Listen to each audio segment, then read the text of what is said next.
and welcome to Nothing to Wear, the podcast that solves fashion problems and levels up your wardrobe. I'm Leigh Campbell, and every week I chat to an expert who helps us work out how to get more out of the clothes we already own and tells us what is and isn't worth adding to our wardrobe. Today, I'm joined by Erin Kadwood. She's a creative director with over 15 years in the fashion industry. She has styled shoots for GQ, curated fashion shows in New York, and is now using all that knowledge to create luxury, tailored suits for just us girls. Let's chat to Erin. You have to do it. You live for fashion.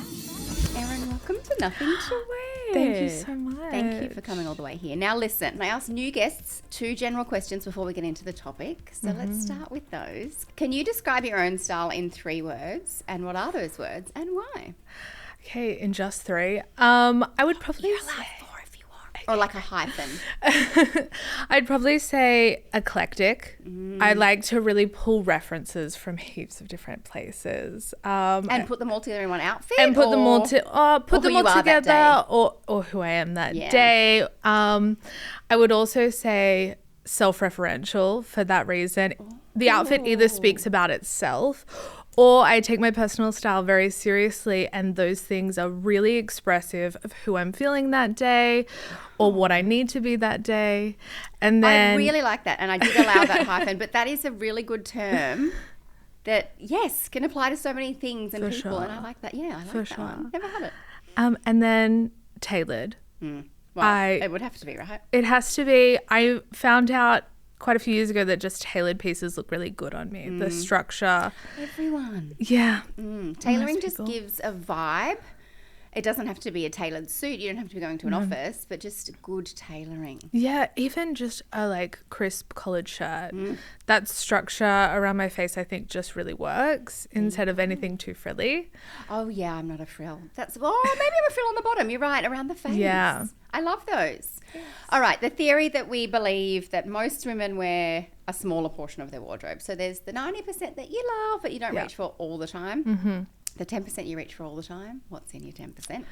Oh, the day-to-day is like a long skirt and a blazer. Okay. And so I feel like that gives me the core of getting everywhere, and then I can chuck on, sneakers or boots or whatever. So it's a versatile kind of base layer. Yes, absolutely. It's always kind of like a long skirt or a 3/4 skirt. I do love a maxi skirt. Yeah, I'm really loving them at the moment. And then, just always putting on a blazer. It can be vintage. It can be a little oversized. How many blazers do you think you have? Don't make me count. Don't expose me. No, I mean, it's your vibe. It's your thing. For sure. I think, I've got a few in my personal collection, but now I have access to so many all the time. Well, it's part so of the it's job. it's dangerous. And if people are watching on YouTube, we did not both plan to wear checked blue and army green blazers. So let's get into the topic. We're going to talk about what is arguably the last step in someone's process of getting ready, but possibly the most important. Yes. Footwear. Yeah. Shoes. I don't think I can think of another word, but it's all encompassing. We're still in the depths of winter. So what is your footwear situation, and in a bigger picture, kind of this winter's footwear trends? Yeah, I just got a pair of knee-high boots. Are the ones you're wearing? The ones I'm wearing. I'm really loving them at the moment. Chocolate. What animal is that? I mean, it's like, not real. Croc? No, it's like a faux croc. It's very cool. I wanted something with a little bit of depth and interesting pattern. I'm wearing a lot of that knee-high because, as I said, I wear long skirts. And I just don't want that ankle cut off. Interesting. And then row of flesh. Yeah, when it's at an awkward level. I love the row of flesh when it's a ballet flat. Row of flesh. Yes. No, I know exactly what you mean. Yeah, but I just want it to be a seamless line. So this kind of comes off the back of, I would say, motorcycle boots was the trend over the last few years. Everyone's wearing those this winter, but the low profile sneaker, evolution from the Samba and all the brands around that style is super popular at the moment. So less about the chunky and more like the Onitsuka Tiger, the Samba. Yes, so they're more absolutely. The Tokyos. Yeah, it makes me feel like kind of retro 70s sneaker vibe. Yeah, instead of the chunky 80s dad sneaker. Yeah, I think 70s, and I love to sit in a reference of 70s. Anything like late 60s, early 70s is really my vibe. So I'm loving that everything is very like 70s coded at the moment. You know, even the big sunglasses, like the oversized sunglasses that are kind of orange tinted. Me too. It's so nice to see some colour happening in sunnies. Yeah. I'm not much of a colour girl, but I can do it on a small accessory. Yeah, that's good. What do you think is the most versatile option when it comes to a winter shoe? Maybe firstly for yourself and then just in general, because I hate winter shoes. They're so hard. Yeah. I like summer shoes. I do like a summer shoe. I think I often just wear all of my stuff pretty much all the time. Me too. But when I say that, it's like my Birkenstocks with exercise socks to drop my son at school. It's not intentional. It's not chic. I'm just like, slides are easy. I would say my everyday go-to, no matter what, is my loafer. Okay. I have a leather pair of loafers. They're really good. I got them made in Portugal, and they are just perfect. Colour?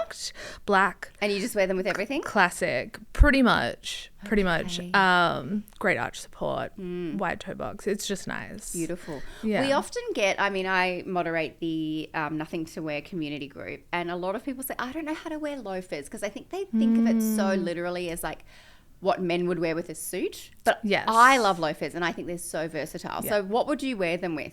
Yeah, a tailored pair of trousers is a good one.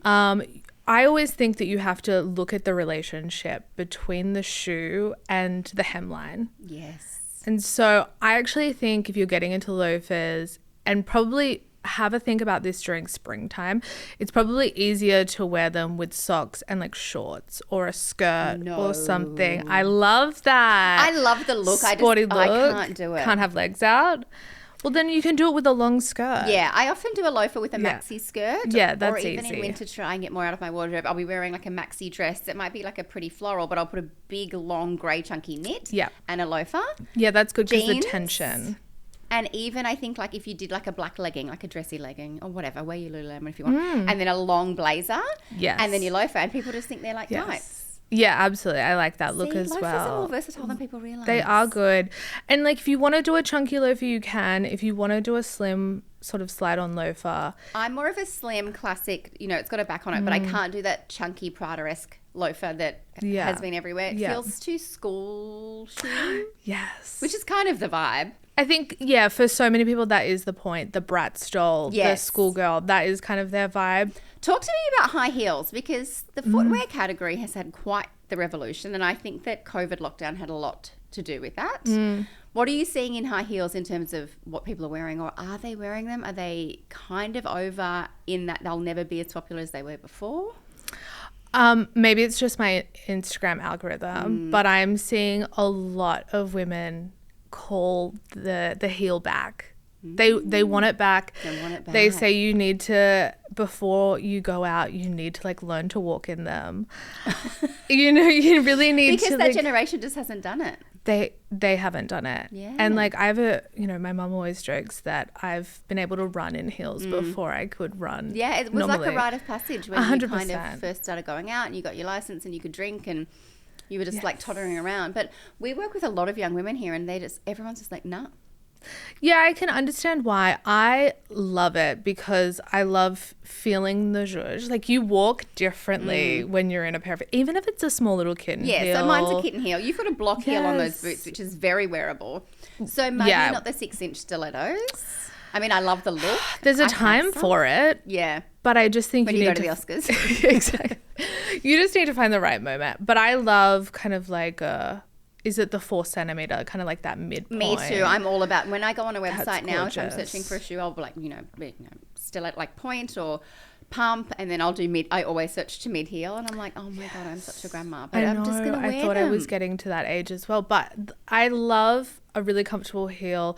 Again, wide toe box. I love I would call them thong heels, the ones where they like look like the pair of Aviana thongs, and then but just with like a leather or something. I don't really need it to be in rubber. No, yeah. Well, if you've got a heel on it. And like this generation has it so easy. The like Louis Vuitton's Miss Z's are the most comfortable pair of shoes. We had to suffer through painstaking heels. It's true. And also, back in the day, oftentimes if you were wearing a really high heel, you might be going out somewhere. And when I was young, there was no Uber. So you're just trying to flag down taxis and run around the city. Now you just call the Uber and you stand there. Right. It's door to door. Yeah, it's door to door. Yeah, look, I'm interested to see what happens with heels. I think I'm so pro heel because I love them and I wore them a lot when I was younger, but I'm also very happy with the evolution of more stylish, flatter footwear. So now we've got more options. Whereas it used to be like, oh, flats, depending on what you did. But now there's so many phenomenal flats or kitten heels that you don't have to do high heel. Okay, so we love a statement shoe, whether it's, a loud colour or a cowboy boot. What are your styling tips for a brave shoe choice? Like, do we ever make our shoe the centre of the outfit attention? Oh, I'm always making the shoe the centre. If I'm going to wear... So my theory is always like, let's start with the shoe so you can figure out what you want. Whoa. But that's huge. Yeah, of course, because you need to like up. check in with yourself. You need to really figure out like, what are you doing that day? That's true, because you ask a lot from your footwear. Is there a lot of walking? Are you sitting? Are you getting in the Uber and going straight to the location and sitting down? That is so true. And so how I want to feel. I get it so wrong all the time. I get it. Well, I think it's a good opportunity to like check in and see what you want to see, who you need to be that day. Yeah. And so often if I do just feel like maybe I'm wearing a lower key outfit, like maybe it's all black, having a statement footwear is super easy to bring like just a piece of interest to the look. It's also a good way of like trying out the trends, even though I don't want trends to be around anymore. No, but I know what you mean. It's like if you're investing in really good quality pieces and you want them to be either in neutrals or colors that really work for you, like your neutrals. Yes, you want to invest in stuff that's not going to be worn once or twice because it's too uncomfortable or it's badly made, especially when it comes to footwear because of what we ask it to do. For sure. And like I'm creating suits for women who they're going to invest in these pieces. They want to make them really versatile. So often we'll do it in a neutral color.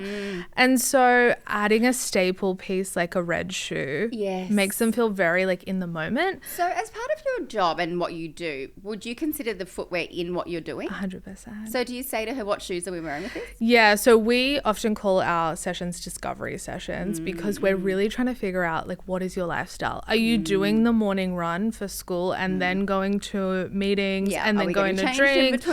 What's happening? And so I will tailor the pants to what you often wear. Yeah, and so, that's so important with the feet. For sure. And I will always tailor my wide leg long pants to be shorter at the back. Smart. Because then I can wear sneakers and it's not draggy on the floor. And when I wear heels, they're still versatile. I don't have to worry about it. That is the smartest tip I've ever heard in my whole life. Because when I take pants to be tailored, because I'm not particularly tall, and gosh, tailoring's expensive. If you're buying an affordable pair of pants and you need to get them taken up.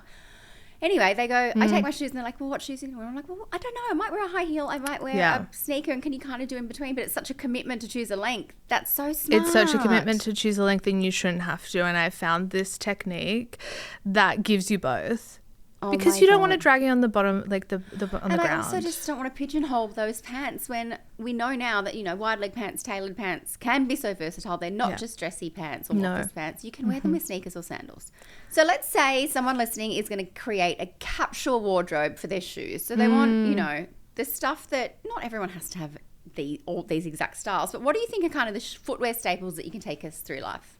Oh, really good question.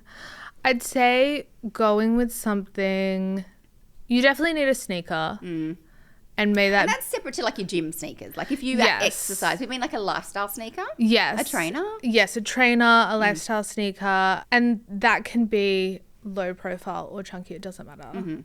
And then I'd have something a little bit more dressier. And that can be a loafer, a Mary Jane, a ballet flat. Yes. Anything in that realm. Like your comfy footwear that's the equivalent of a sneaker but more dressy. Absolutely. When you're talking about boots, you really need to look at the hemlines. I can't do boots. I can occasionally, but agreed, I don't know how to lay them. So would you go with a knee-high boot? Yeah, compared to an ankle boot? Maybe, but I don't really wear short things. I wear like maxi skirts or jeans. So what kind of boot do I wear? You would rather have something Underneath. longer. Yeah, underneath. Maybe that's where I'm going wrong. I think also, touching on sandals, agreed. Like I think you need like maybe a classic black pair and then something neutrally like a tanny, creamy, even a white, because they just go with everything. See, I do the exact opposite. I always think that if it doesn't go with anything, it kind of goes with everything. Well, I agree, but this is the capsule staples. So then we can go and buy our fun little treats. Like I just bought burgundy sandals, even though it's the dead of winter. But I guess for what my capsule would be some neutrally stuff. I don't know. Yeah. But I do love a coloured shoe and a statement shoe, but I wouldn't put them in my capsule. I'm a very vibrant dresser. I dress very like bright colors, and I like to have my accessories really bright. Okay. And so even if I'm going like a lot of navies, blacks and grays, what would you do a purple? I do bright green. Yeah, I like red, the green shoe. Bright green. I haven't done a lot of burgundy, even though this is the time to buy burgundy. Yes, you don't have to. It's done. Well, it's not done, but it is everywhere, so maybe later. I wear a lot of burgundy. Me too, because it's good for our colours. Exactly. So I don't think I necessarily need it in the footwear. But I do wear, I've got some blacks and some neutrals. Okay. But I love it. I love a statement green shoe. I just love all shoes. Even if I don't wear them, I just want to look at them and think they're pretty. So on that, because you say you love fun shoes, statement shoes, so you'd be across the wrong shoe theory. Oh, for sure. So can you explain to the listeners what that is and how do you use that theory or process to get dressed? Yeah, absolutely. The wrong shoe theory is going to be picking something that just doesn't quite feel like it goes with the overall theme or general aesthetic that you're doing in the rest of your outfit, and it creates tension. And so I really like the wrong shoe theory or the tension because it's adding like a level of complexity. I always like to think about if I'm bringing in something that really is wrong and it doesn't really make sense to the rest of the outfit, how can I reference it? And so like I have a pair of shoes that are not only like wrong shoe, they're also relatively ugly by all means. They are the Nike tabbies, the ones with the toe cut, and they're in camouflage. Wow. Margiela started, so Mason Martin Margiela started a shoe that looks like a cow's hoof or something. It's got that line between, like a thong but in a closed-in shoe. Yeah, so the tabby is originally a Japanese there you go. shoe. I believe it was more of like a working shoe. And so in Japan, there's heaps of options and lots of little buyers. Of course, Margiela has made it so popular. And expensive. I've heard they're great quality and they really do last. I've tried them on several times, but I'm not sold yet. Yeah, I've recently bought an Etsy brand that I'm really loving, so I could try it out. Yeah. Obsessed with them. Okay, that's a good way to do it. And Etsy's a good spot to do that. Yeah, independent sellers. Yes. So when I wear my camo coloured sneaker tabbies, I always try and pair it back with like maybe a brooch that looks like an army number, or like, so there's another element that pulls it together. Yes. Okay. Maybe the top is like army green color, like a khaki kind of. Yeah, and so like that structured military look, and I'll wear it with a long flowy black skirt. Yeah, I love it. Just to not kind too of themey, like but yes, there's balance it. Yeah. So we are chatting in the depths of winter, but spring is right around the corner. Yeah. So do you have any little sort of forecast of what we're going to be wearing on our feet in spring? Yeah, well, I've been looking at the runways that are happening in Europe at the moment, and a lot of the like leather sandals, the Indian style sandals, I think just like thongs, but not in like the Havianas. We're going to be doing like a leather or like a dressed up. So like that simple, like the rose thong that was everywhere. Yes, that's back again. Exactly. I think so. That's what I'm seeing everywhere. I'm seeing, everyone that's in the European summer at the moment. I don't know where we were. But in the Mamma Mia studio. Yes. I'm seeing a lot of that. So I love it because I already have a pair of thong heels. I was going to say, if you've already ready, invested, that's I'm good. prepared. But if you're shopping now, particularly if you're like, there's some websites that have got like when overseas goes on sale, they're going to be selling their summer. Grab it because we're going to be wearing it. Oh yeah, they're like Christmas, Boxing Day sales will be definitely where we can prepare for our summer. Yes. Yeah, that's what I'm seeing a lot of at the moment. Okay, love it. Okay, bougie and budget winter footwear edition. I want you to start with your budget, please. Yeah, my budget. I'm loving the Rebosi Mary Jane tabbies. I got them off Etsy. Yep. They're $69. Oh my God. Yeah, I thought that was a really good Are they real starting leather, do you know? point. They're not real leather. Yeah, but good way to practice and see if you like the trend. To see if you like it. There's a few that are real leather and they're different price points. I like their whole collection. I was specifically after the tabbies. What colour did you get? I just got black. Okay. Good Yeah, way to very start. simple. Yeah. Really wanted to test the water. With the weird toe thing is already quite a statement, so it's good to start with black. Yes, they're a statement piece without being too much of a statement. Yeah, not visually coloured. Yeah, exactly. Okay, that's your budget. Well, my bougie and budget are similar prices and they're not outrageous, but they're the two winter styles I wear the most. So I'll start with my budget because it's $10 cheaper. And I've got this 9 West pump, but I have got a version of this pump from every brand, from every colour ever, from Jimmy Choo to Betts. I've got a lot of them. So I love the 9 West Malin pumps. It's a medium heel, real suede. You need to get real suede in these, guys. Yeah. And look at the greens. It comes in black, navy, red, and 2 types of green. They are the hardest wearing pump ever. Really? And suede makes them look expensive, whereas if you get them, even in a real leather, they can just look a bit, I don't know. I love them. So I've got the black and navy in those. I've got a green in another brand. I've got a lilac. I can't tell you how many suede pumps I've got. Okay. Because you can wear them to your office. You can wear them with cute shorts and like a big blazer. Like a suede pump is actually so versatile. My favourite person in the whole world, Rosie Huntington-Whiteley, wears a pump all the time, but she does that high. I do that high. And I can run for the bus in them. Perfect. Yes. You can wear them everywhere. You can dress something up. Yeah, I mean, I wouldn't wear them to the gym, but I don't go to the gym. Other than that, I'm good. All right, bougie. What's your fancy winter shoe? This is my all year, but I've only recently just got it resold. It is the Dior Slingback. Oh, I love the Dior Slingback. I think it's just like a nice, again, a point. Is it a heel? It's not a heel. I went with the flat. It's Oh, well, more that's versatile. good, yes. Because I'm wearing, if I'm wearing jeans, I just bought a pair of the tapered jeans. Love a barrel jean. Yeah, a And barrel they look jean. so good with that style of shoe. Yes, because it cuts off a little bit too short than what I'm used to. So I'm really enjoying that. Okay. And what colour have you got in that? Just black with the white, the very classic. Yeah, that ribbony kind of. Yeah, and that's why I always think that a black shoe, no matter kind of like what the style is, that is a winter shoe. I agree. Yeah. Yeah. And also, if you're going to invest in that kind of price, black is so clever. Yeah, for Yeah, like we sure. do love a coloured shoe, but black that would get a spot in your kind of capsule, I reckon. in your Yes, capsule it's shoes. truly timeless. Yes. Yeah. Okay, mine are the Malini Kylie cream leather loafers, $199.95. I love a cream loafer. I have too many pairs of cream loafers. I don't have these ones. I have the Tony Bianco ones that are very similar. Both of them are inspired by the Saint Laurent loafers. I tried these on after. Look, they're much of a muchness, but these ones are really great in that I don't like anything because I've got big feet. And I don't know, I don't like anything too visually chunky on my feet. Yeah. So I will wear a lighter coloured loafer with jeans. Oh, that's navy, smart. camel, even black looks cool. Like it looks wrong shoe theory. Yeah. I love my white loafers. Sometimes they look like a retirement village golfer. I was going to say it's very 70s, so I love but that. It's just cool. And I Yeah. honestly, like I've got some beautiful black loafers that are quite a few seasons old and quite expensive. Haven't reached for them this winter because I'm all about the cream. It's very eclectic grandpa of you. I'm loving Thank you. it. And they're comfortable. So the Malini ones are great, but so are the Tony Bianco. Okay. There's a lot. And also some of the sale, like the end of winter sales, is a great time to get quality footwear for next season. Yeah, to prep, to have a little look. Especially your classics. That one will take you through to spring as well. Forever. Yeah, of Forever. course. Thank you. That was Thank you fascinating. so I'm going to hem all my new pants, well, all my old pants in a new way. So thank you for joining me. You're so welcome. Thank you for having me. It's been great chatting. Thank you.